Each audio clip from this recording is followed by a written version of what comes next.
Olá, bem-vindos para mais um estudo do Evangelho segundo o Espiritismo. Estamos estudando o capítulo 20, chamado Os Trabalhadores da Última Hora.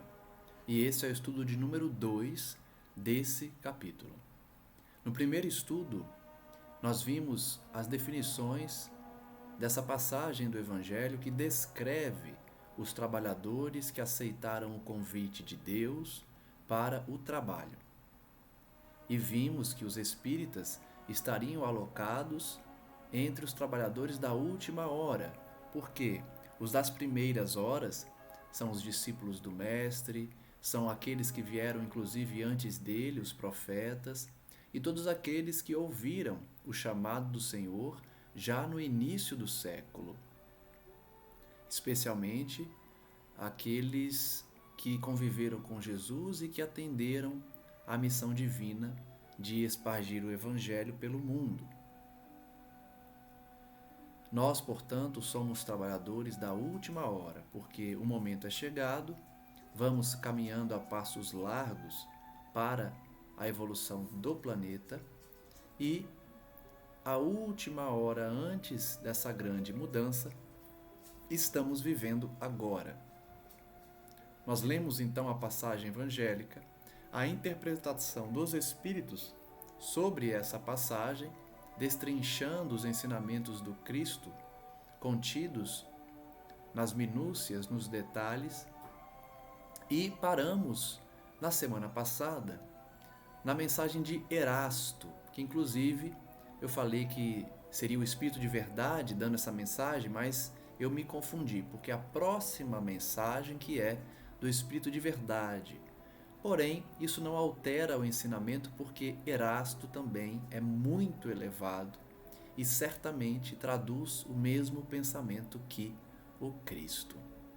Nós vimos então que ele dá uma mensagem de esperança, nos lançando à pregação do Evangelho, especialmente pela conduta.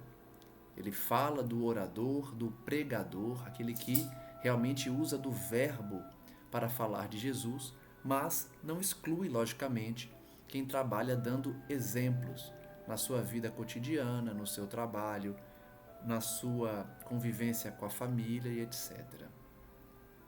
Ele roga aos espíritas e àqueles que abraçam os valores do Cristo a se lançarem contra a injustiça e a iniquidade. O próprio Cristo disse, não é? Que não reconheceria aqueles que cometeram iniquidade, especialmente em seu nome. Por isso, o verdadeiro cristão não cultua o bezerro de ouro, não coaduna com a injustiça e com a iniquidade. Diz Erasto: Deus vos guia, homens simples e ignorantes, vossas línguas se soltarão, e falareis como nenhum orador fala. Elencando aí a inspiração que os bons espíritos nos trazem ao falarmos de Jesus e do seu Evangelho. Ide e pregai, pede Erasto, que as populações atentas recolherão ditosas as vossas palavras de consolação, de fraternidade, de esperança e de paz. Paramos então nesse parágrafo, verificando aí, né?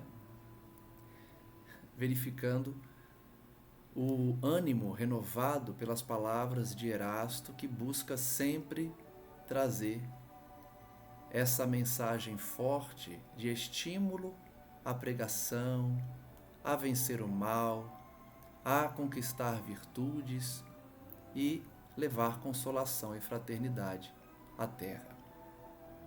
Ele então vai falar dos ataques a que todo cristão está sujeito.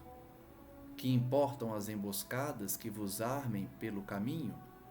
Somente lobos caem em armadilhas para lobos, porquanto o pastor saberá defender suas ovelhas das fogueiras imoladoras. Por isso que não precisamos temer, Jesus está à frente, Jesus nos defende. Por mais que pareça, em alguns momentos, que Deus está em silêncio, que Jesus não acompanha as nossas privações e expiações, as perseguições que sofremos, Ele está vendo, Ele está acompanhando e Ele está aguardando o nosso exemplo, a nossa postura cristã, a fim de que mereçamos os céus. E de homens que grandes diante de Deus, mais ditosos do que Tomé, credes sem fazerdes questão de ver, e aceitais os fatos da mediunidade, mesmo quando não tenhais conseguido obtê-los por vós mesmos. Ide, o Espírito de Deus vos conduz. Olha que interessante esse parágrafo, porque Erasto vai falar de um tema moderno, que é a mediunidade, dizendo que é mais feliz aquele que acredita sem precisar ver as provas, como Tomé pediu as provas da imolação do Cristo para crer que era ele, ressuscitado, né? Reavivado. E aí nós temos o pedido de Erasto para que acreditemos nas mensagens mediúnicas, os fatos da mediunidade, mesmo que não tenhamos sido nós que produzimos esse fato. Ou seja, nós como médiuns ou como pesquisadores. Então, os fatos da mediunidade que Kardec traz, que Leon Denis traz, que tantos estudiosos trazem e trouxeram no passado, merece o nosso respeito, a nossa consideração. Logicamente que Erasto não está dizendo para acreditarmos em tudo que os espíritos dizem, acreditarmos em todos os médiuns. Ele dá uma mensagem geral aqui de que nós temos que crer nas mensagens mediúnicas em que nós conhecemos o trabalho do médium, analisamos o conteúdo da mensagem e verificamos que é um conteúdo elevado. Marcha, pois, avante, falange imponente pela tua fé. Diante de ti os grandes batalhões dos incrédulos se dissiparão, como a bruma da manhã aos primeiros raios do sol nascente. Vejam que Erasto usa uma linguagem militar logo depois, comparando os cristãos que marcham a pregar como um exército, uma falange imponente que afasta os batalhões de incrédulos. Então, do outro lado, também há um exército de incrédulos. Não acreditam, acham que é tudo uma grande bobagem, que a vida deve ser desfrutada e gozada até o último vigor do ser humano, né? Buscando aí a cada dia satisfazer os próprios interesses, jamais pensando no outro, se colocando no lugar do outro, auxiliando o próximo que sofre. São pessoas que não acreditam e defendem o materialismo ou defendem uma vida totalmente desregrada para os padrões morais. Esses são os batalhões de incrédulos que se dissiparão nas palavras de Erasto, como a neblina, a bruma da manhã, aos primeiros raios de sol nascente. O conhecimento do Evangelho é, de fato, comparável a um raio de sol que dissipa as trevas, dissipa as brumas da manhã. A fé é a virtude que desloca montanhas, disse Jesus, e nós já estudamos esse capítulo. Todavia, mais pesados do que as maiores montanhas, jazem depositados nos corações dos homens a impureza e todos os vícios que derivam da impureza. Mais pesados que as montanhas são os vícios e as derivações dos vícios, das impurezas. Parti então cheios de coragem para removerdes essa montanha de iniquidades que as futuras gerações só deverão conhecer como lenda, do mesmo modo que vós, que só muito imperfeitamente conheceis os tempos que antecederam a civilização pagã. Esse parágrafo é importante porque Erasto fala da fé que move montanhas, explica o que é essa montanha de iniquidades, de vícios, que nós conseguimos afastar, mover, eliminar, e a fim de remover a montanha de iniquidades, nós estaremos plantando um planeta em que no futuro as gerações não conhecerão o que é maldade, o que é vício e o que é iniquidade.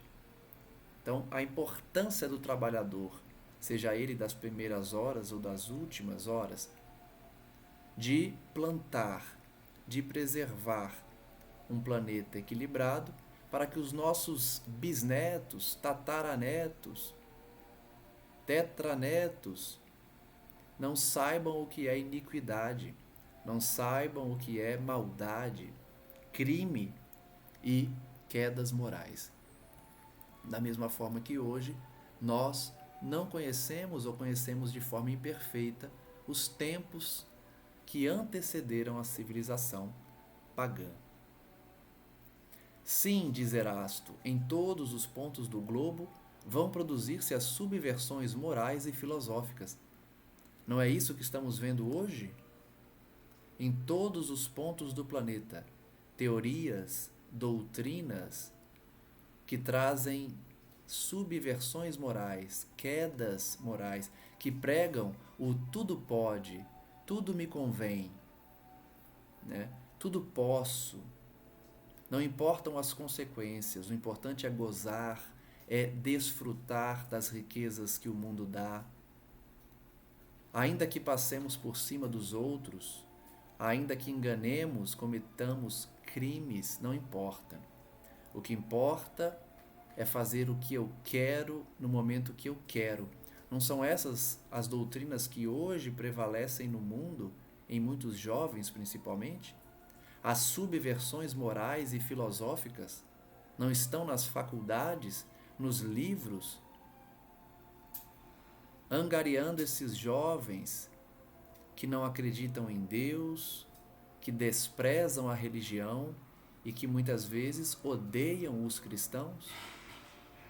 Então Erasto atuou aí como um profeta, porque, de fato, em todos os pontos do globo, nós assistimos às subversões morais. Aproxima-se a hora em que a luz divina se espargirá sobre os dois mundos, mundo físico e mundo espiritual, porque os mesmos jovens, os mesmos homens e mulheres que desencarnam entregues aos vícios, continuam nos vícios no plano espiritual. Então a luz divina, quando se espalhar, ela vai atuar nos dois planos, até porque o plano físico é uma cópia imperfeita do plano espiritual.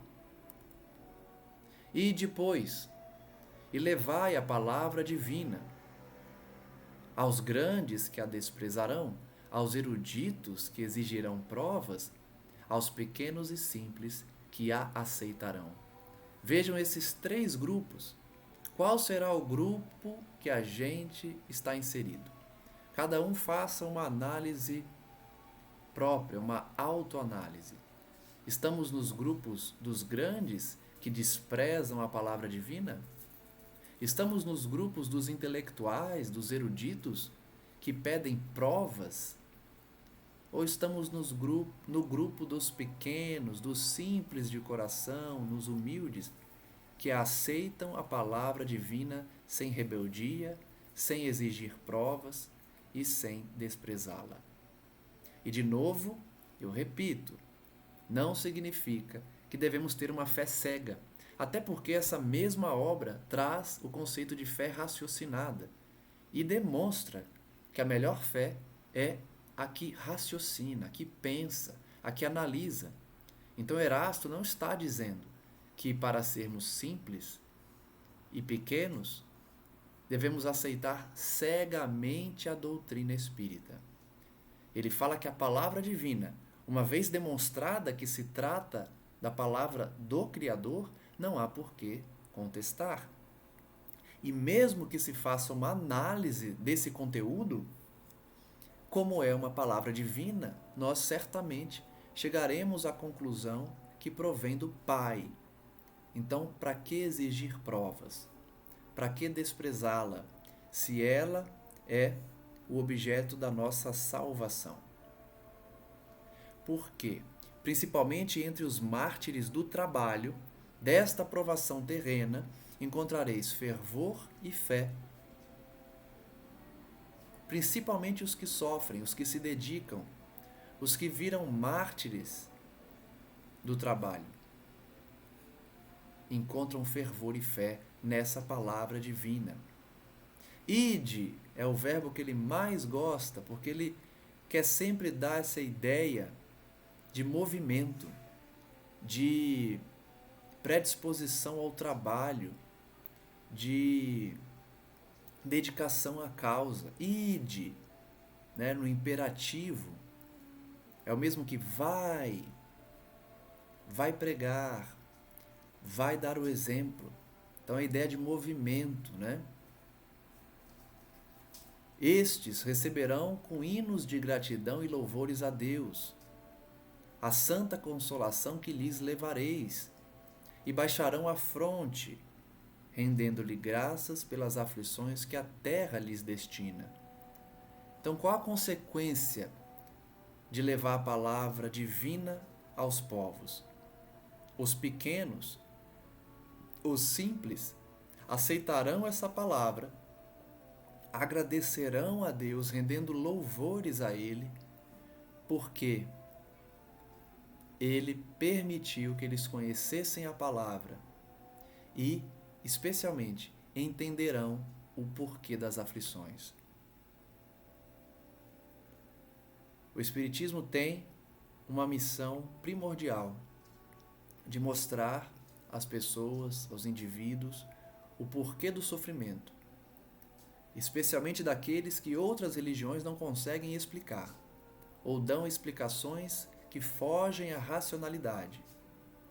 Então, a partir do momento que a pessoa compreende a mensagem espírita, ela entende os motivos de aflição na terra e dá graças a Deus por esses desafios que as tornam maiores. Arme-se a vossa falange de decisão e coragem. Mãos à obra, o arado está pronto, a terra espera.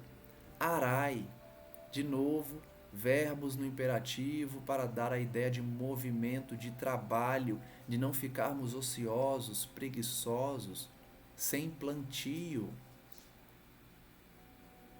Por isso a imagem que eu escolhi, vou até colocar de novo, é a imagem do trabalho da terra, do arado.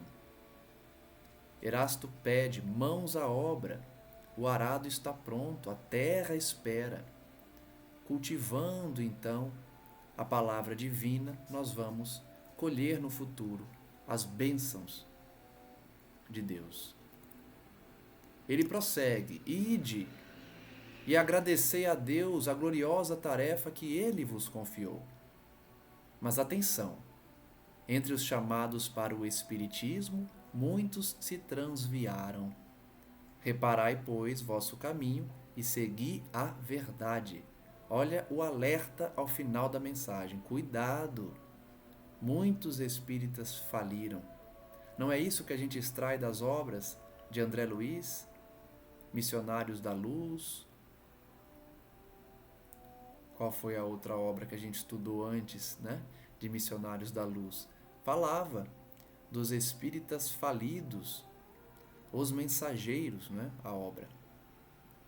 Os espíritas que vieram com a missão da mediunidade, da oratória, da doutrinação ou dialogação e faliram de várias formas, seja porque se deixaram levar pela vaidade, pelo orgulho, pelas paixões humanas, pela sensualidade.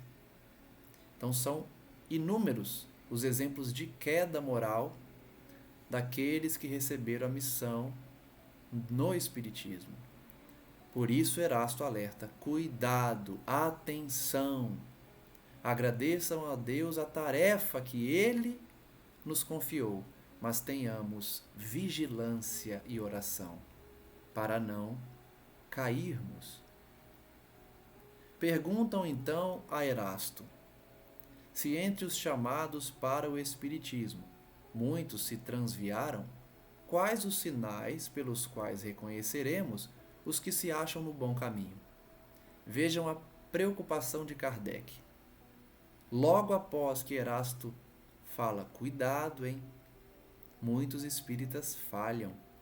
Kardec demonstra a preocupação. Opa, vamos prestar atenção agora. Será que a gente está no caminho do erro? Ou será que estamos no caminho que segue a verdade, como Erasto está aconselhando? Então eles perguntam, como vamos identificar, reconhecer o espírita que está no bom caminho? A gente sabe a resposta porque no Evangelho fala do homem de bem. Mas Erasto responde, reconhecê-los-eis pelos princípios da verdadeira caridade que eles ensinarão e praticarão. Então, em complementação às características do homem de bem, prestemos atenção nas características que Erasto traz, além de todas aquelas que já vimos no capítulo Sede Perfeitos. Vamos ver que o verdadeiro espírita, ele é caridoso. A caridade verdadeira, ensinada e praticada por ele. Então não é somente o espírita que discursa, que ensina, que fala, mas que pratica. E a caridade não somente para com os necessitados de alimento e de dinheiro, de vestuário e de bens materiais, mas também a caridade para com os familiares, para com os colegas de trabalho difíceis, para com os chefes tiranos.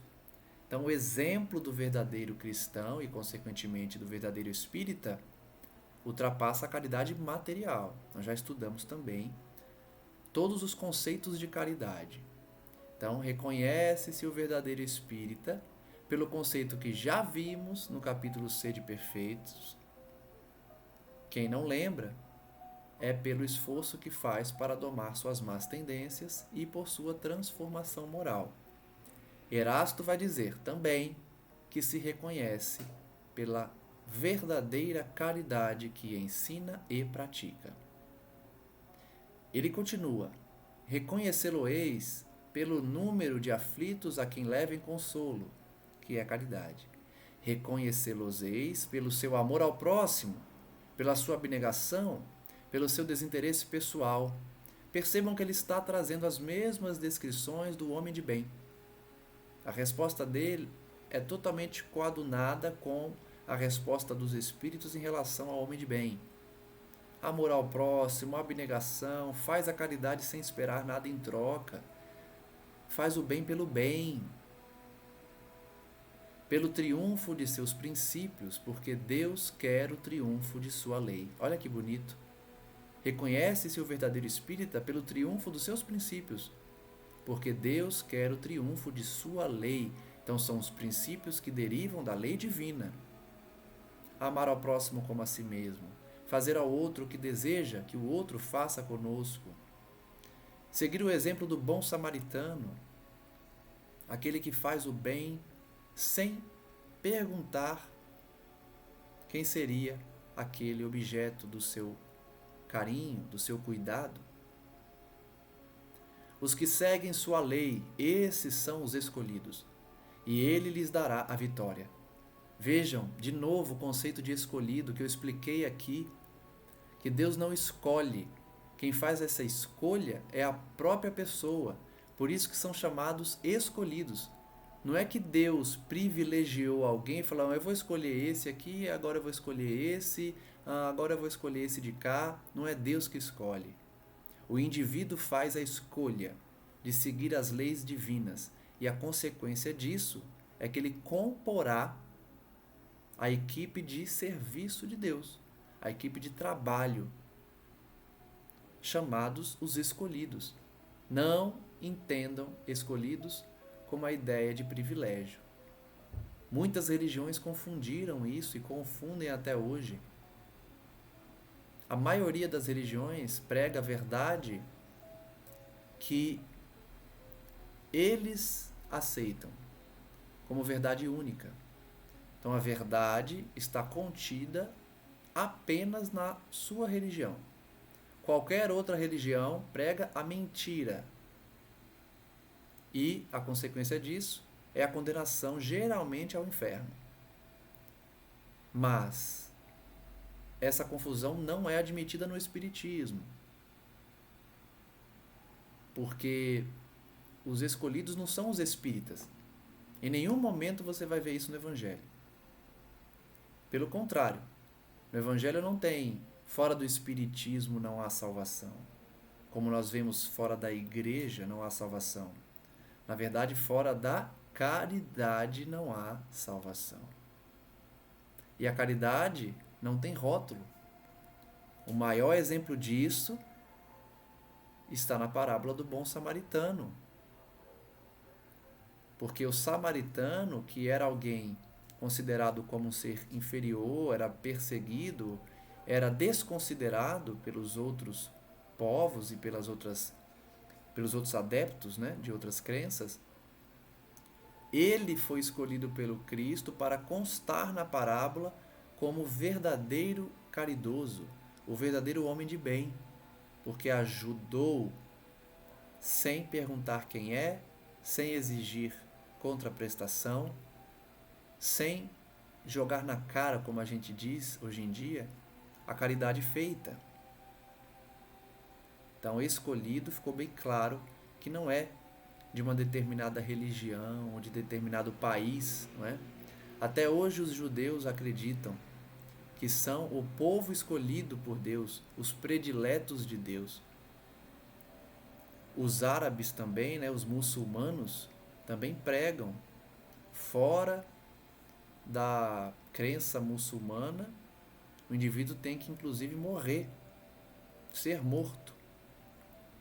Porque as religiões confundem, acham que os escolhidos são sempre eles, como se Deus fosse excluir aqueles que não abraçam os seus princípios, ainda que temporariamente. Por isso que o Espiritismo traz, e os silvícolas, e as tribos, os índios, que não tiveram contato com o cristianismo, ou com o muçulmano, ou com o budista, eles não foram escolhidos por Deus e por isso devem sofrer eternamente? Não faz sentido. Então, para sermos os escolhidos, nós fazemos a escolha pelo bem, pela caridade, sendo reconhecido, portanto, pelo bem que se faz. Por muito amar, como disse Paulo, né? Essa passagem é muito bela. Os cristãos perseguidos, assassinados, estuprados, colocados nos circos de Roma para morrer nas bocas das feras famintas e violentas, causou uma tentativa de revolta de alguns cristãos que pretendiam atacar as prisões de Roma para libertar Paulo e outros cristãos, logicamente. E aí Lucas vai dizer para aquele movimento se acalmar, porque não se combate o mal com o mal. E aí Paulo vai trazer o ensinamento, né? Seremos conhecidos por muito nos amar e por muito amar também, né? A gente pode interpretar pelo amor à humanidade, como eles deram o maior exemplo. Mesmo açoitados, perseguidos, assassinados. Como vai dizer Maurício, o prefeito da prisão romana, das arenas. Até as ovelhas se revoltam quando são muito açoitadas. E Paulo vai dar o exemplo de que, por mais que sofressem, o reino de Deus os aguardava e eles nada precisavam temer. Não iriam sujar as suas mãos com a violência, igualando-se aos agressores. Iam dar o exemplo do Evangelho, porque desfrutariam da companhia de Jesus logo após o martírio. Erasto, então, conclui esse parágrafo. Mas ele, Deus, destruirá aqueles que falseiam o espírito dessa lei e fazem dela degrau para contentar sua vaidade e sua ambição. Eu falava agora há pouco da perseguição de Roma aos cristãos e refletia recentemente como a palavra divina é poderosa, porque anos depois tornou-se o cristianismo a religião oficial de Roma. Então, antes perseguida, tida como uma crença que desvirtuava as mentes, trazia loucura, ela tornou-se a religião oficial, né? Se eu não me engano, por Constantino, o imperador. Então vejam o poder da palavra divina. E a consequência de fazer surgir uma igreja vinculada ao Estado foi exatamente esse alerta de Erasto. Falseamento do espírito da lei divina para contentar a vaidade e a ambição da igreja. E de novo, não estou aqui numa posição de crítica à Igreja Católica. É simplesmente a história que nos demonstra que a Igreja Apostólica Romana utilizou-se dos interesses pessoais para dominar, para perseguir e para principalmente manter a hegemonia no poder político da época, falseando, portanto, a interpretação do Evangelho para pregar diversos princípios que não constaram das palavras de Jesus, nem dos seus apóstolos. Essa mensagem, então, foi dada por Erasto, como eu já adiantei, anjo da guarda do médium, em Paris, 1863. Vamos agora para a mensagem do Espírito de Verdade. Deixa eu confirmar aqui, é isso mesmo. É a última mensagem desse capítulo. E nós, espíritas, acreditamos que todas as mensagens do Evangelho assinadas como o Espírito de Verdade é uma mensagem direcionada pelo próprio Cristo. Logicamente, ele não enviou essa mensagem diretamente ao médium, eu acredito. Mas o seu pensamento, o seu ensinamento, já absorvido por diversas entidades puras que trabalham com ele, foram traduzidas para os médiuns que receberam essas mensagens. Então, o conteúdo da mensagem é o conteúdo do pensamento do Cristo, emanado diretamente dele, mas certamente, diante da sua grandeza, dificilmente ele deu a mensagem diretamente ao médium. Isso não importa, isso é um detalhe, é uma discussão que às vezes trazem à baila nos centros espíritas, mas isso é um detalhe. Vejamos o núcleo da mensagem. A mensagem intitulada Os Obreiros do Senhor.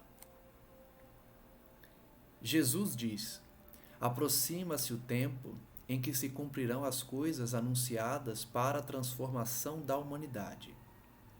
Os tempos são chegados. Ditosos serão os que houverem trabalhado no campo do Senhor, com desinteresse e sem outro móvel, senão a caridade. No mesmo sentido da mensagem de Erasto, vemos aí a caridade como a virtude essencial para a nossa salvação. A mensagem do Cristo, então, traz a felicidade para quem foi chamado a trabalhar, aceitou o convite do Pai e trabalhou com desinteresse, sem outro móvel, sem outro objetivo senão o da caridade.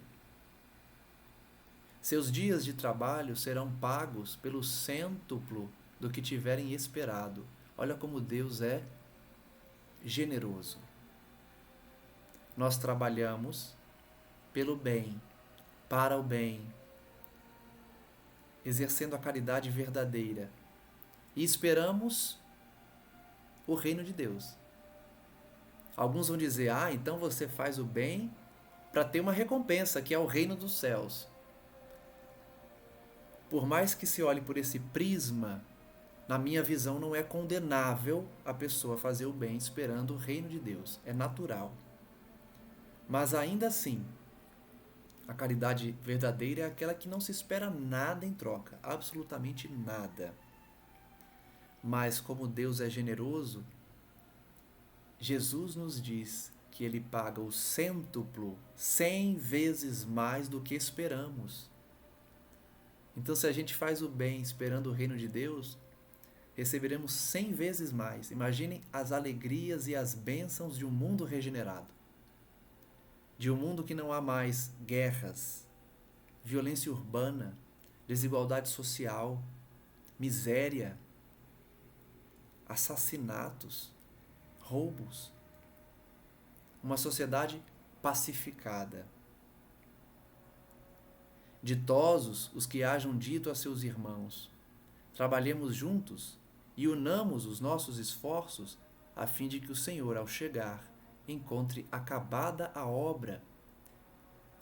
Solidariedade, fraternidade. Além de trabalhar no campo divino, que é aqui na terra, trabalharmos de mãos unidas aos demais irmãos, desenvolvendo esse sentimento de fraternidade, de solidariedade, trabalhar em conjunto para quando Jesus voltar em espírito, a sua presença estiver de novo na terra, pela própria conduta da sociedade, nós sentiremos Jesus aqui, a obra esteja acabada. Porquanto o Senhor lhes dirá: vinde a mim, vós que sois bons servidores, vós que soubestes impor silêncio aos vossos ciúmes e às vossas discórdias, a fim de que daí não viesse dano para a obra. Olha a importância de trabalhar dando as mãos para os nossos irmãos e, além disso, sem cultivar ciúme, discórdia, silenciando diante da ofensa, da maledicência, para que a obra não seja violada, danificada. Olha que importante esse conceito, porque quando o espírita, o cristão, ele deixa que a obra se contamine pela maledicência alheia, pela vaidade, pelo orgulho, pela crítica ácida, ele traz dano para a obra. Por isso a importância de seguir o exemplo de Jesus em silenciar diante da ofensa. O exemplo de Paulo. Paulo foi torturado, assim como Cristo, né? Foi humilhado de todas as formas possíveis. Nunca levantou um dedo contra seus agressores, conforme Lucas irá dizer para os seguidores. Silenciar diante das ofensas. É difícil, eu sei, mas é o caminho do cristão verdadeiro.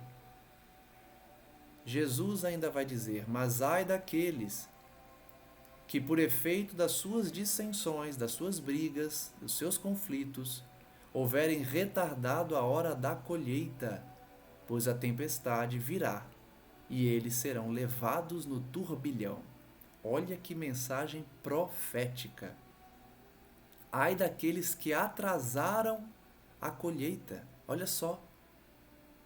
Eu interpreto aqui a colheita sendo o fim dos tempos, né? O processo final de transição para um mundo regenerado. Ai daqueles que atrasam essa colheita, espalhando discussão, briga, guerra, essas doutrinas materialistas que atrasam o avanço moral da humanidade, aqueles presos à letra, presos ao intelectualismo. Ai desses, disse Jesus, porque a tempestade virá e eles serão levados no turbilhão. Eu interpreto como as expiações coletivas. Vai chegar um momento que a transição ela terá que ser finalizada. E vai ter muita gente enrolando, atrasando, atrapalhando a transição, como a gente vê hoje. A maioria quer o bem, a maioria quer um trabalho digno, sustentar sua família, a maioria quer fazer o bem. Mas sempre tem os grupos que querem o caos, o crime, a discórdia. Vai chegar um momento em que Jesus não mais poderá esperar para a transição. E aí enviará a tempestade, que levará esses grupos em turbilhão, no turbilhão. Expiações coletivas, desencarnes coletivos, dos que atrasam a hora da colheita. E eles clamarão: graça, graça.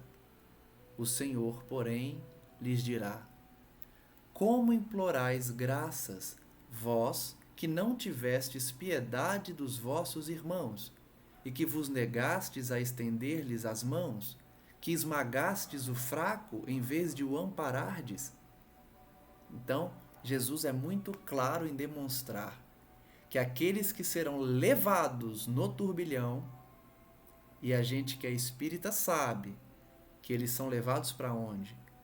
Para um planeta primitivo, recém-saído do primitivismo, nos primeiros passos da prova e expiação. Serão expulsos desse planeta. O desencarne coletivo é para tirar do plano físico, e enquanto espíritos serão direcionados para um outro orbe. Implorarão para ficar. Pedirão: graça, graça, deixa eu ficar na terra. Deus vai perguntar: você quer ficar? Você que negou ao seu irmão a caridade, que esmagou o fraco em vez de ampará-lo? Como suplicais graças, vós que buscastes a vossa recompensa nos gozos da terra e na satisfação do vosso orgulho? É interessante estudar essas palavras porque a gente vai identificando quem vai ser expulso. Muita gente tem medo. Eu conheço alguns espíritas que têm receio. E se eu for expulso? E se eu não ficar? E se eu for joio, não for trigo?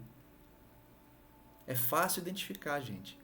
É expulso quem atrasa a colheita, quem atrasa a transição, quem esmaga o fraco, quem não pratica a caridade, quem buscou os gozos da terra e a satisfação do orgulho. Então não é todo mundo. A gente consegue identificar aqueles que fomentam guerras. Não só as guerras entre países, mas as guerras dentro de casa, as guerras no trabalho.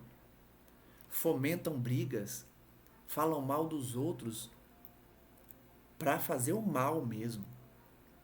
Por isso que tem gente que fica com medo, né? Porque todo mundo já falou mal de alguém, todo mundo já plantou uma discórdia. Não é por isso que você vai ser expulso do planeta. O que eu estou dizendo aqui são pessoas más, que se dedicam ao mal. Na verdade, não sou eu que estou dizendo. É o próprio Cristo nessa mensagem. É aquele que esmaga o fraco ao invés de ampará-lo. É aquele que buscou a recompensa na terra para satisfazer seu orgulho. Já recebestes a vossa recompensa, tal qual a quisestes. O Cristo já tinha dado essa mensagem, encarnado aqui, não é? Quando ensinou no Sermão da Montanha como nós devemos orar. Ele fala: aquele que pratica o bem, aquele que ora nas ruas, nas sinagogas, para serem vistos pelos homens, em verdade vos digo que já receberam seu galardão. Ele já tinha dito isso, ele repete aqui.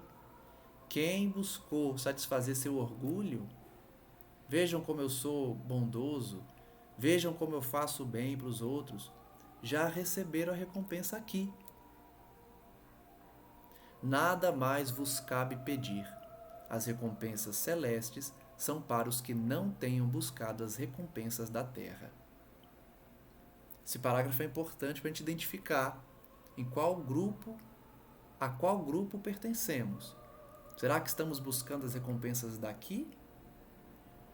Será que o Lucas, eu, estou gravando esses vídeos, divulgando o canal para ser bajulado? Para meu orgulho ser satisfeito, minha vaidade? Eu quero as recompensas da terra? Ficar famoso? Ser um orador famoso que viaja? Por que eu estou dando meu exemplo? Porque a gente tem que pensar em nós. Cada um faz sua autoanálise. Cada um que está assistindo esse estudo, faça a sua análise. Será que eu faço bem sem interesse pessoal? Será que eu estou buscando as recompensas da terra ou dos céus? Ele prossegue. Deus procede, neste momento, ao censo dos seus servidores fiéis e já marcou com o dedo aqueles cujo devotamento é apenas aparente. Olha que forte! Jesus está nos dizendo que Deus já está fazendo um censo dos seus servidores. Ele já mandou os anjos fazer as planilhas com os nomes dos servidores fiéis. E ele colocou na planilha lá, provavelmente em vermelho, em amarelo, os que têm um devotamento só aparente, os que são só da palavra, mas não correspondem aos atos. Façamos uma autoanálise para saber se estamos nessa planilha de Deus, nesse censo que Deus está fazendo, para nós sermos os servidores fiéis com devotamento real e não aparente, a fim de que não usurpem o salário dos servidores animosos, pois aos que não recuarem diante de suas tarefas é que ele vai confiar os postos mais difíceis na grande obra da regeneração pelo Espiritismo. Olha que bonito e que profético! O que Jesus está nos dizendo? Deus já está fazendo, há um bom tempo, uma análise de quais os servidores estarão prontos para participar na regeneração do planeta pelo Espiritismo. Olha que importante isso.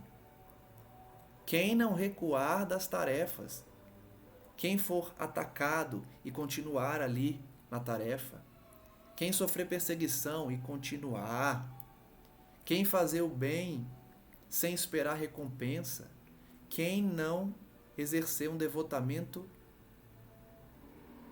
aparente e sim real, ou seja, quem se dedicar à causa, não para receber as recompensas da terra, mas para fazer o bem pelo bem, esses trabalharão na regeneração pelo Espiritismo. Os trabalhos mais difíceis, na verdade ele fala os postos mais difíceis, e percebam, ele não diz os postos mais altos, os postos mais elevados, aquele que sentará à minha direita, à minha esquerda, ele não diz isso. Os trabalhadores mais fiéis não terão os mais altos postos, como se fosse uma hierarquia de imposição aos subalternos. Terão os postos mais difíceis. Posto mais difícil na obra divina significa geralmente sofrimento aqui na terra, viu? Então não pensem que serão privilegiados os trabalhadores fiéis. Pelo contrário, Jesus sempre alertou: o cristão sofrerá na terra, é natural. Então os postos mais difíceis são os mais atacados pelas trevas. Mas vale a pena, a gente sabe que vale a pena. Cumprir-se-ão estas palavras: os primeiros serão os últimos, e os últimos serão os primeiros no reino dos céus. Então trabalhemos nessa mensagem assinada como o Espírito de Verdade, que eu já expliquei quem é, em Paris, 1862. Com essa mensagem, então, a gente finaliza o capítulo 20, Os Trabalhadores da Última Hora, refletindo, então, nos ensinamentos diretos de Jesus para a regeneração do planeta. Sejamos os servidores fiéis que trabalham sem interesse, sem aguardar recompensa, sem buscar os aplausos dos homens, porque esses serão escolhidos a dedo pelo próprio Criador para auxiliar na regeneração do planeta pelo Espiritismo. Sejamos, portanto, os trabalhadores da última hora que se dedicam verdadeiramente ao serviço do Pai, praticando a virtude essencial para a nossa salvação, como repetido várias vezes pelos Espíritos, a caridade. Caridade dentro de casa, no trabalho, na sociedade, junto aos necessitados e especialmente junto aos desesperados, aos que não têm conhecimento da vida espiritual, das leis divinas e que estão sem esperança nessa epidemia de suicídios que vivemos nos dias atuais. Aproveitemos, portanto, a oportunidade da mensagem divina, cristã, espírita, para estudar como fazemos diariamente e principalmente colocar em prática o que aprendemos a fim de prosseguirmos num planeta regenerado em que receberemos o cêntuplo do que aguardarmos, conforme mais uma promessa do Cristo. Que Ele então possa nos abençoar, nos envolver, nos trazer os seus emissários e a sua mensagem divina que nunca nos abandonou, já que os textos evangélicos, apesar da idade avançada de terem sido escritos há muitos séculos, são atuais e Jesus não deixou de enviar os seus discípulos, os seus servidores fiéis em todas as passagens históricas da humanidade até hoje e continua enviando e continuará enviando até que despertemos por completo e não mais atrasemos a colheita, sob pena de sermos levados no turbilhão das tempestades direcionadas aos que praticam a maldade, a iniquidade, a perseguição e acabam por atrasar o momento a que todos estamos aguardando para vivenciarmos um planeta mais equilibrado e que nos trará maiores oportunidades de avanço moral. Sejamos, portanto, os servidores fiéis, responsáveis pela regeneração, contribuindo ainda que com a pequena parte para consolar corações aflitos, para falar da palavra divina, do Evangelho do Cristo e ensinar a realidade espiritual que nos aguarda a todos depois do fenômeno natural da morte, a que tantos têm receio, mas que não passa de uma transformação que ninguém pode fugir. Graças damos ao nosso Senhor hoje e sempre, e que assim seja. Na semana que vem, continuaremos o estudo do Evangelho, no capítulo 21, e convido todos desde já para continuarmos fazendo reflexões sobre a palavra divina. Um abraço a todos e até a próxima.